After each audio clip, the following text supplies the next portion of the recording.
निर्विघ्नार्थं हरिषाद्या देवा अपि भजन्ति यं मन्त्र्यै स वक्रतुण्डोर्च इति गणेशसम्मतम्।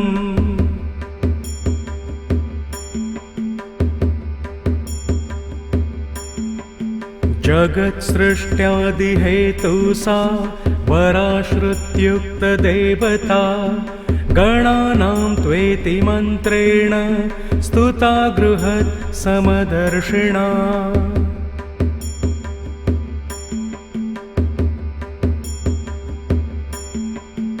इत्युक्तं तत्त्वपुराणे तो गणेशो ब्रह्मणस्पति महाकविर्ज्येष्ठराज श्रूयते मन्त्रकृतश्च सः।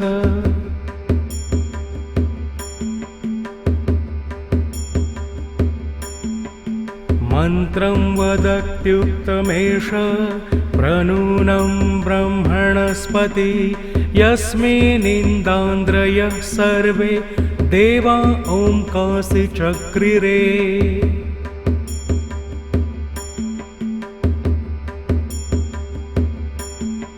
सः प्रभु सर्वतः पाता योरेवान्यो अमीवः अतोर्चोर्सो यश्चतुरो वसुवित्पुष्टिवर्धनः।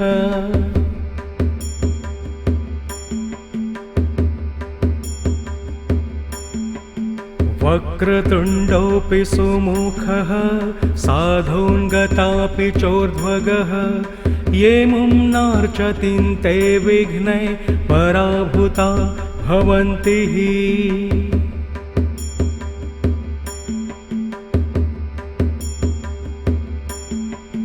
ये दुर्वाङ्कुरलाचाध्यै पूजयन्ति शिवात्मजम् ऐहिकामुष्किकान् भोगान् भुक्त्वा मुकिन्तवज्रन्ति ते।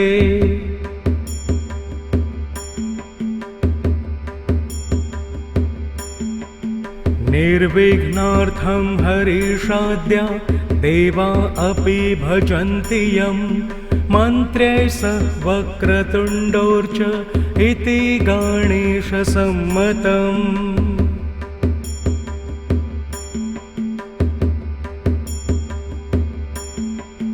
जगत्सृष्ट्यादिहेतुसा वराश्रुत्युक्तदेवता गणानां त्वेति मन्त्रेण स्तुता गृहत् समदर्शिना।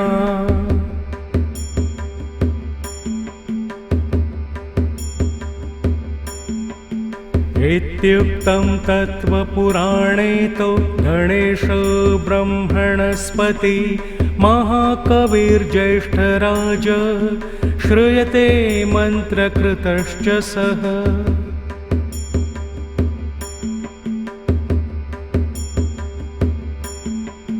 मन्त्रं वदत्युक्तमेष प्रनूनं ब्रह्मणस्पति यस्मिन्निन्दान्द्रयः सर्वे देवा ओंकासि चक्रिरे।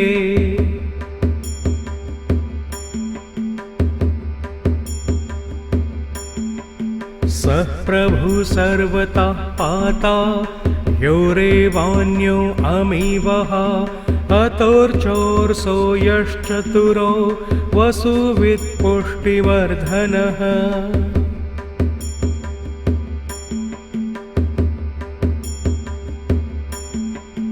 वक्रतुण्डोऽपि सुमुखः साधून्गतापि चोर्ध्वगः ये मुं नार्चतिं ते विघ्नै पराभूता भवन्ति हि।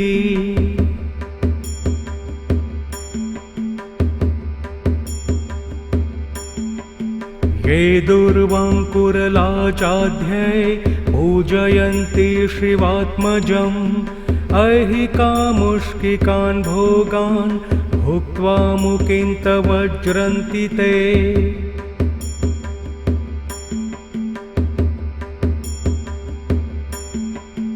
इति श्रीवासुदेवानन्द सरस्वती विरचितं गणेशमाहात्म्यं सम्पूर्णम्।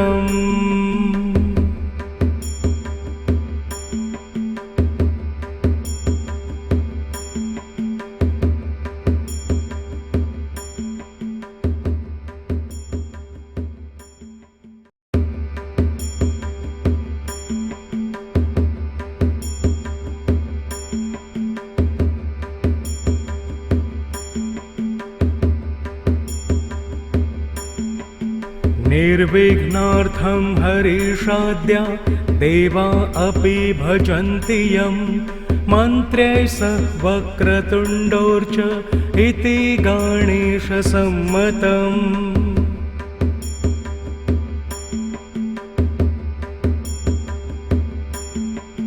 जगत्सृष्ट्यादिहेतुसा पराश्रुत्युक्तदेवता गणानां त्वेति मन्त्रेण स्तुता गृहत् समदर्शिना।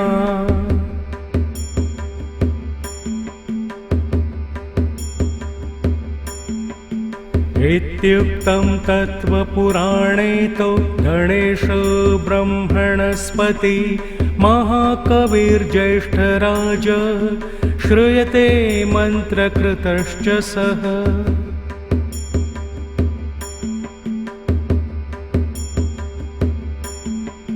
मन्त्रं वदत्युक्तमेष प्रनूनं ब्रह्मणस्पति यस्मिन्निन्दान्द्रयः सर्वे देवा ओंकासि चक्रिरे।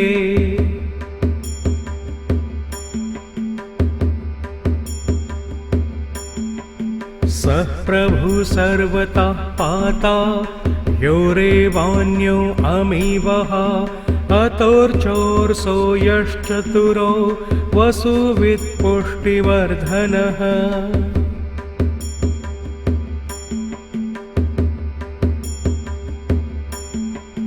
वक्रतुण्डोऽपि सुमुखः साधून्गतापि चोर्ध्वगः ये मुं नार्चतिं ते विघ्ने पराभूता भवन्ति हि।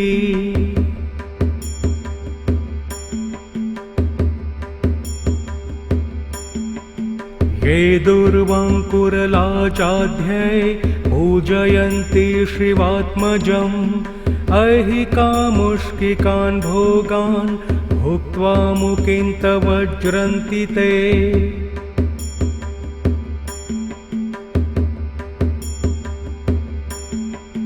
निर्विघ्नार्थं हरिषाद्या देवा अपि भजन्ति यं मन्त्र्यै सह वक्रतुण्डोर्च इति गणेशसम्मतम्।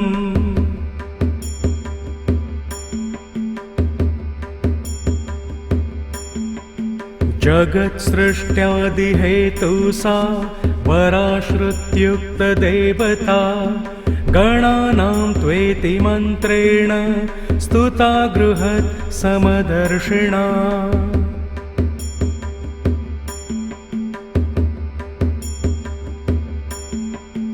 इत्युक्तं तत्त्वपुराणे तो गणेशो ब्रह्मणस्पति महाकविर्ज्येष्ठराज श्रूयते मन्त्रकृतश्च सः।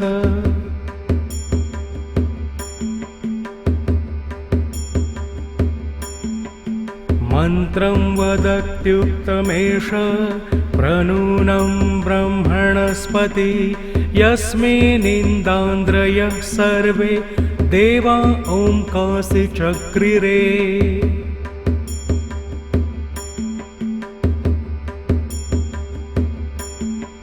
सः प्रभु सर्वतः पाता योरेवान्यो अमीवः अतोर्चोर्सो यश्चतुरो वसुवित्पुष्टिवर्धनः।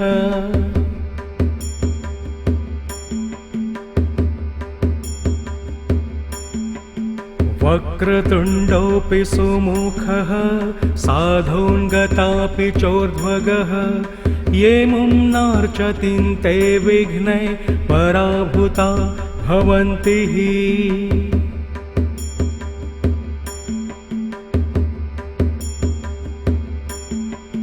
ये दुर्वाङ्कुरलाचाध्ये पूजयन्ति शिवात्मजम् ऐहिकामुष्किकान् भोगान् भुक्त्वा मुकिन्तवज्रन्ति ते।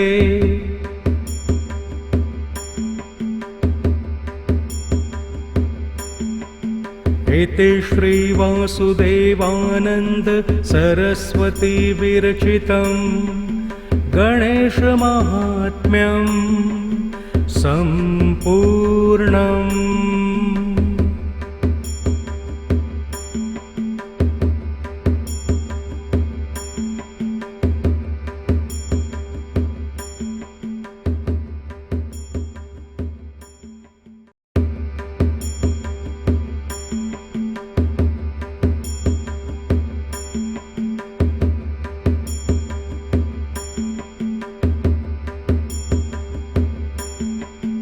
निर्विघ्नार्थं हरिषाद्या देवा अपि भजन्ति यं मन्त्र्यै सह वक्रतुण्डोर्च इति गणेशसम्मतम्।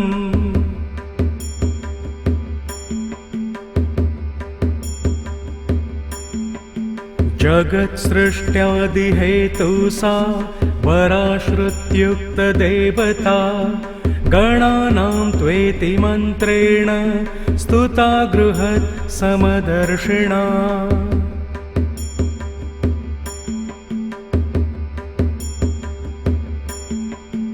इत्युक्तं तत्त्वपुराणे तो गणेशो ब्रह्मणस्पति महाकविर्ज्येष्ठराज श्रूयते मन्त्रकृतश्च सः।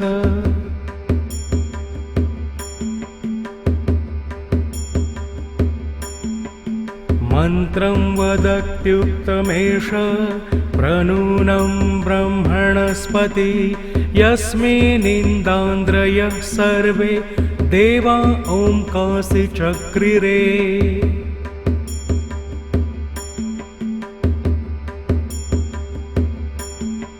सः प्रभु सर्वतः पाता योरेवान्यो अमीवः अतोर्चोर्सो यश्चतुरो वसुवित्पुष्टिवर्धनः।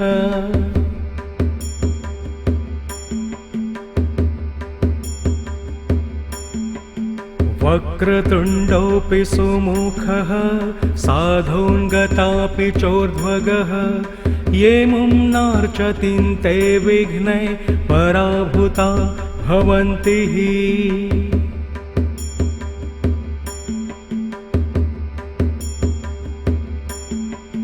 ये दुर्वाङ्कुरलाचाध्ये पूजयन्ति शिवात्मजम् ऐहिकामुष्किकान् भोगान् भुक्त्वा मुकिन्तवज्रन्ति ते।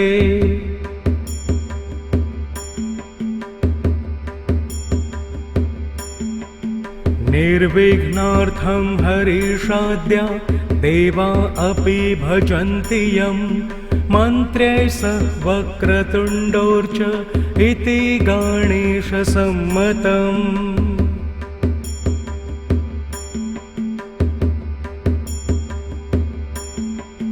जगत्सृष्ट्यादिहेतुसा पराश्रुत्युक्तदेवता गणानां त्वेति मन्त्रेण स्तुता गृहत् समदर्शिना।